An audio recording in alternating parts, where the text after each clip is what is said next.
Hi, I'm Patrick Freevold. Welcome to Frogs Point Honey. Let's cook. For this recipe, you're going to need 2 cans of chickpeas, 1 tablespoon of tahini, a head of garlic, a little salt, some olive oil, and some people add lemon juice, but I can't tell the difference, so I don't bother. And as always, you can find the ingredients and exact amounts in the description down below. Chop the top off your head of garlic, put it in a little tinted aluminum foil, cover it with olive oil, sprinkle with salt. Put it in the oven at 375 Fahrenheit for about 45 minutes, until it's nicely browned but not burned. Drain your beans and reserve the liquid. Put them in the food processor with a tablespoon or so of tahini.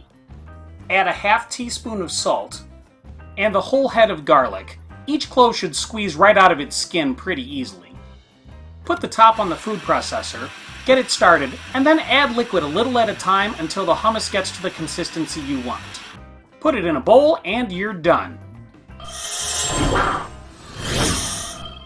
Let's eat.